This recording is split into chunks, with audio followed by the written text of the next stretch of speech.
Hi guys કેમ છો? તો બધાનું હાર્દિક સ્વાગત છે મારા ન્યૂ બ્લોગની અંદર. તો જોડાયા છે મારા બ્લોગની અંદર. અને આજે અમે આવી ગયા છે પાણી વારવા. અને દાદો અમારી સાથે પાણી વારેલો છે, નાકા વારેલો છે. પાણી તો આવે ને જાણે કે ચકલાનું જેમ આવે એમ પાણી આવેલું છે. પણ દાદો મારો બેઠો હવાનો ચોટો મેલતો નથી. મને મેં કાંઈ પાણી વારીને જશે નહીં. મને એમ હતું કે 12,000 જીરાના ભાવ થશે. મેં તો એની એક બોરી જીરું પોખ્યું અને એમાંય ના કરે નારાયણ. અને ઉપરથી આંબાલાલે આગાહી આલી અને આવતું ને પડ્યું માવઠું. 1.5 મણ જીરું થયું. કહો એમાં શું લેવાનું? એટલે તોય પાછો બીજવાર માથે પડ્યો.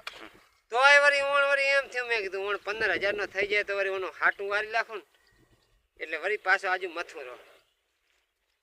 તો દાદે જીરું વાય તો 12,000નો ભાવ જાણી અને જીરું વાય તો પોર તો ના સફળતા મળી. પણ દાદો વણ ફરદાનનો લડેલો છે. મને 100% સફળતા મેળવશે એવી મને આશા છે. અને 101% સફળતા મળશે દાદાને. અને તમારે આશા હોય તો કોમેન્ટ ટેક આવજો. એ ખાટલા બગાડ્યા, ગોદડા બગાડ્યા ખાટલા ના વાણ. કે તારી માને બજરનું બંધાણ. કે તારી માને બજરનું બંધાણ. હા ખાટલા બગાડ્યા ગોદડા કે તારી માને બજરનું બંધાણ. વજનનું બંધાણ. તો દાદો આવા નવા દેશી ગીત, જૂનવાણી ગીત લાવે છે. અને કોમેડી બહુ હાસ્ય મળે છે. જય માતાજી મિત્રો, હું છું હર્ષન ઠાકોર. અને દાદો કહો તો કહેવાય પણ અમારો બીજાનો નહીં.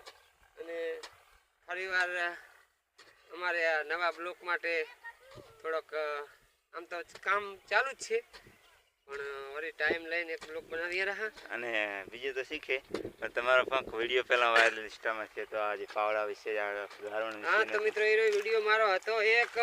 એ ડાયલોગ હોય તો કહી દો ને. અરે 100% કહી દઈએ. હા તો કહી દો ડાયલોગ એમ રહી. ચાલો ડાયલોગ એવો હતો કે મને એમ હતું કે 12,000 જીરાનો ભાવ થશે.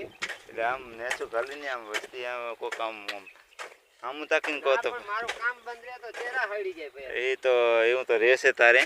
આ એક જ ડાયલોગ મારવાનો છે. એકદમ મજા આવી ગઈ અને મસ્ત ડાયલોગ મારે છે દાદો. તો દાદો મારો બૂમ પડાવેલો પણ હમણાં મારો બેટો વાહ પકડતો ને સેટો ભાગે. હું રહું આથમનો નહીં રે ઉગમનો અને ભમનો રે દક્ષિણમાં. તો હવે એમ ક્યાં ભેટો થાય બોલ. તો હવે આવાના બ્લોગ જોવા માટે બને રહેજો. તો હવે બ્લોગ પૂરો કરીશું. મળીશું આવતા નેક્સ્ટ બ્લોગમાં.